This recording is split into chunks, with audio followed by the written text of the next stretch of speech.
বাংলাদেশের প্রতি হওয়া অন্যায়ের প্রতিবাদেই ভারতে ম্যাচ বর্জন করেছে পাকিস্তান। নিজ মন্ত্রিসভার সদস্যদের এমনটাই জানিয়েছেন পাকিস্তানের প্রধানমন্ত্রী শাহবাজ শরীফ। এদিকে এই ঘটনায় তাকে ধন্যবাদ জানিয়েছেন অন্তর্বর্তী সরকারের ক্রীড়া উপদেষ্টা আসিফ নজরুল। এদিকে এদিনই সরাসরি চুক্তিতে পিএসএল এ দল পেয়েছেন মোস্তাফিজুর রহমান।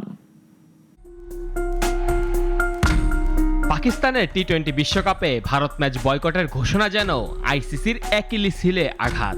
কেননা আইসিসির শক্তির ভিত্তি তার আর্থিক মডেল, এবং সেই মডেলের সবচেয়ে মূল্যবান বস্তুটাই ভারত পাকিস্তান ম্যাচ। অনেক ক্ষতির আশঙ্কা মাথায় নিয়েও পাকিস্তান সুদূরপ্রসারী এই সিদ্ধান্ত নেয়, কিন্তু এরপরেও সমালোচকেরা এতদিন প্রশ্ন তোলার চেষ্টা করেছেন পাকিস্তানকে শুধু ভারতের বিপক্ষে যাওয়ার জন্যই বাংলাদেশের পক্ষ নিয়েছে কিনা।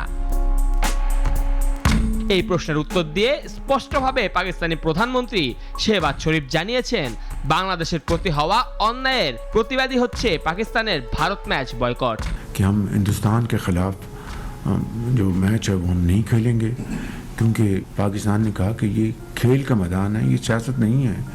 खेल के मैदान में सियासत बिल्कुल नहीं होनी चाहिए। हमने एक बड़ा सोच समझ के हमने स्टैंड लिया है और इस हवाले से हमें बांग्लादेश के साथ पूरी तरह खड़े होना चाहिए इंशाअल्लाह।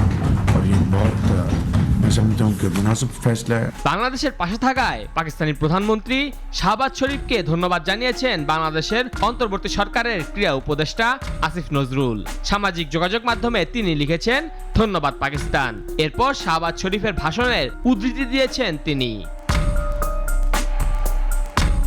এদিকে যে মোস্তাফিজকে আইপিএল এ বাদ দেয়া নিয়ে এত ঘটনার সূত্রপাত, সেই মোস্তাফিজও দল পেয়ে গেছেন পিএসএল এ। আজ এই বাহাতি পেসারকে দলে নেয়ার তথ্য জানিয়েছে পিএসএল এর ফ্র্যাঞ্চাইজি লাহোর কালান্দার্স। সরাসরি চুক্তিতে মোস্তাফিজকে নিতে ফ্র্যাঞ্চাইজিটি খরচ করেছে 6,44,00,000 পাকিস্তানি রুপি। মেহেদী হাসান মুন্না, নাগরিক।